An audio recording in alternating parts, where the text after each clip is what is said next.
Hello, you guys. Welcome to Certainty for Eternity, the podcast, where we make sense of Catholicism and Christianity. This is just Rayne and Post again, you guys. Before we recorded our episode on Mary, we recorded an interview to go with it with Rachel Ciano. She's a historian who's based in New South Wales. So we had her on, Mark invited her, and we invited her to tell us a bit about Mary. And so we thought that this interview was actually better to be separate from our episode on Mary, just because we wanted to make sure that what Rachel said was heard. And so we hope that you guys enjoyed this interview with Rachel Ciano.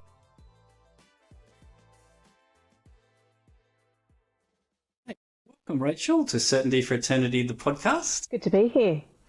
Just to give the listeners a little bit of background about Rachel. Rachel is a theological educator, particularly in Christian history, and a friend. She's also the author of a book, 10 Dead Gals, that you should know, which features actually a chapter on Mary. So we're very privileged to have Rachel with us here today to talk a bit about Mary. Rachel, the first question I'd like to ask you is, being married into a Roman Catholic family and being a regular visitor to the city of Rome through your work, what are some of the things that you've seen about how Roman Catholics relate to Mary? There's a fair amount of breadth in the way that I've seen Roman Catholics relate to Mary, but overall the features I've seen are she's often regarded as the softer, more approachable person in trying to relate to God the Father. So Jesus can sometimes feel a little bit distant, perhaps a little bit severe. And so in order to have prayers heard, answered, Mary is the one with the tender heart who understands better their needs, who understands what it is to be human, to have weaknesses, to feel grief. She's with the lowly, she's with the suffering, she's with the hurt, and so she's able to empathize and also bring a person's requests to Jesus, and he can bring them to the Father. And there's a saying that goes around that you go to the mother to chat to the son, because what son can say no to his mum? I was particularly struck in the city of Rome how many shrines there are to Mary throughout the city. And in a way that can make her feel more approachable. She's part of everyday life. She becomes an important spiritual, often centerpiece for worship. She is able to, connect in with a person's spirituality, connect them to God, and she's everywhere. She watches over the city, quite literally. I was recently in an event where we were asking children what they knew about Jesus outside of a Christian context. And a third, probably about a quarter of the kids answered who is Jesus with the words, he's the son of Mary, which I was really quite surprised at, coming from my Protestant background. But the presence of Mary in the lives of even small children is really prominent, isn't it? Mm.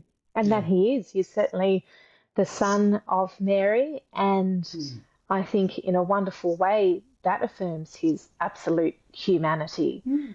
He was birthed into the world by Mary. And so in that way, he is very much able to empathize with all our human experience, because he is utterly human, is made like us in every way.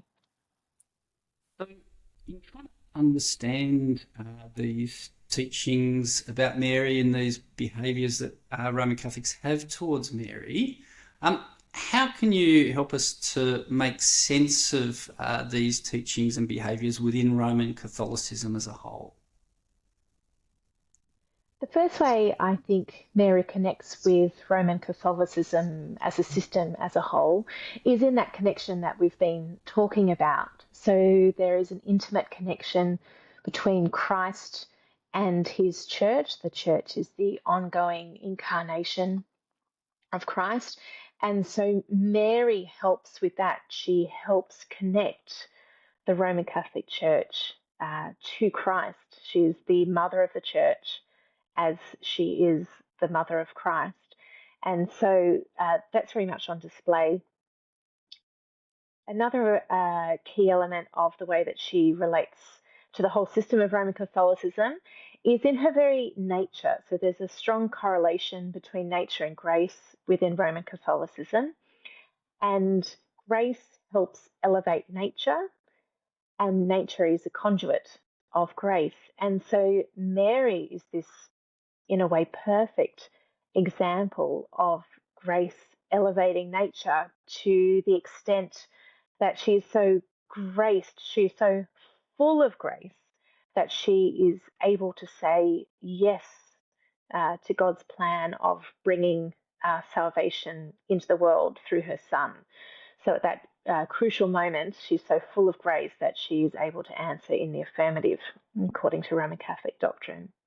And she also becomes a conduit of grace. So why she's so important in Roman Catholic spirituality is because grace can be received from her as prayers are addressed to her, as comfort is gained through drawing close to images, relics, icons, and so on of her, that comfort. There's a sense that grace comes through those things to the person seeking it. And so that connection between nature and grace is very, very strong in the person of Mary in Roman Catholic practice.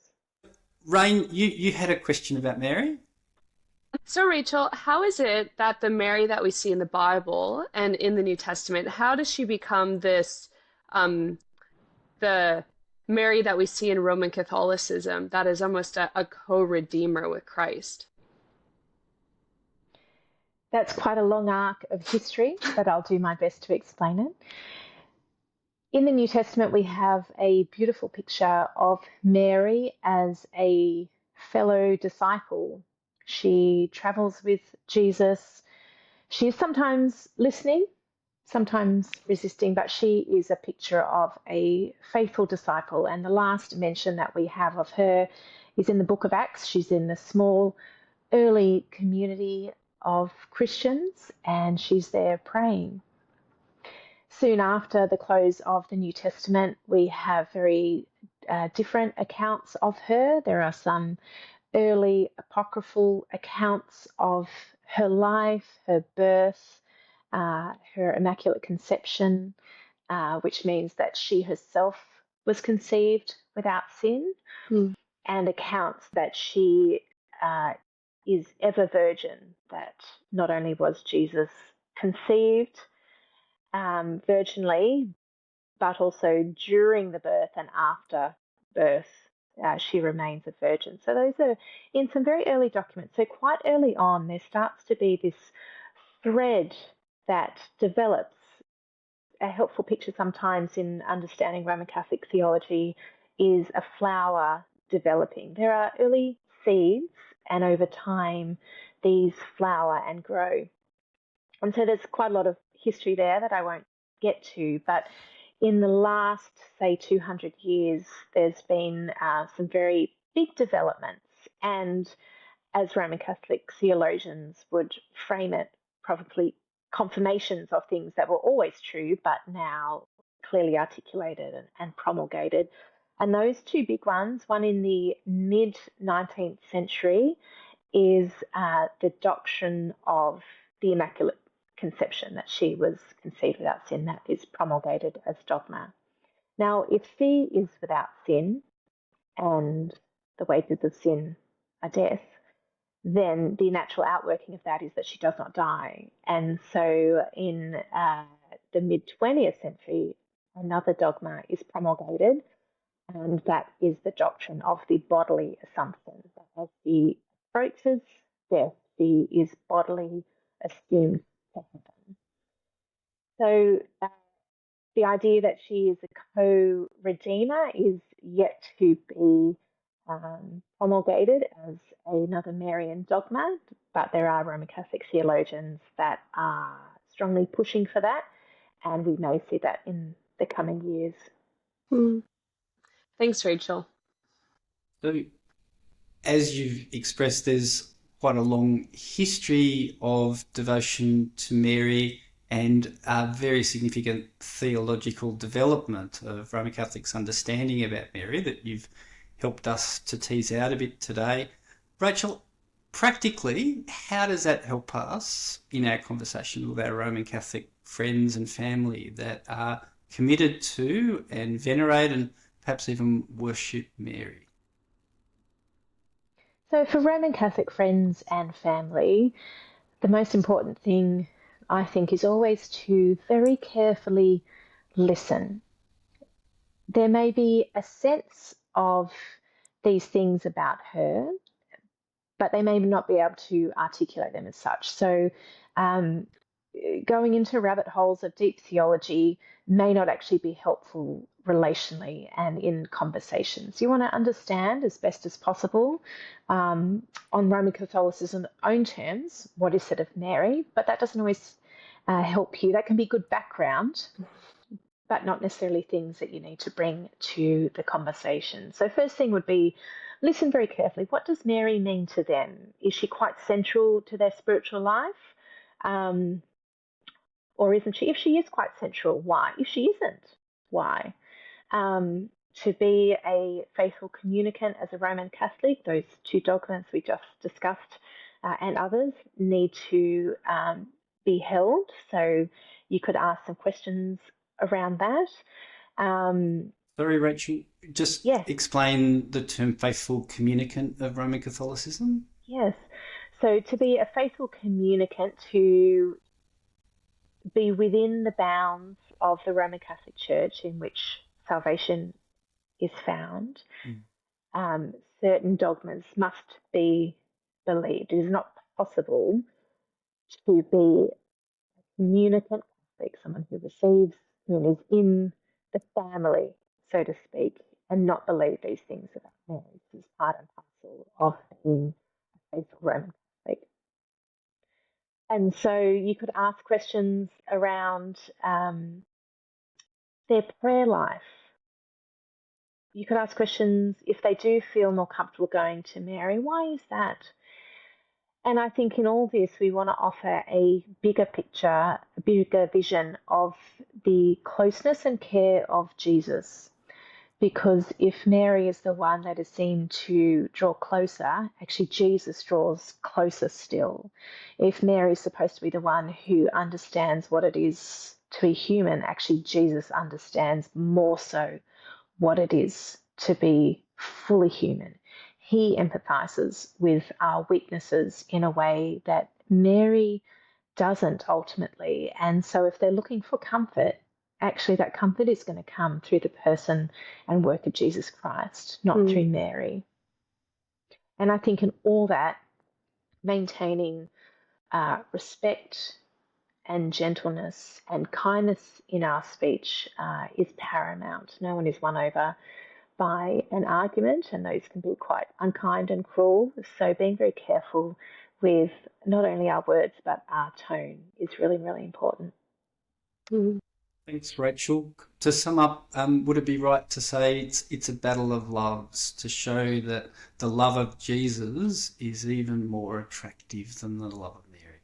It's the greater love, and once you understand the person and work of Christ in all its fullness, as much as that's possible on this side of heaven, there's nowhere else you want to go in your prayer life, in your devotional life, in your worship, in the whole direction of your life, in your comfort, who you call on in your desperate, desperate moments. Once you know Jesus in that way, there's no going back.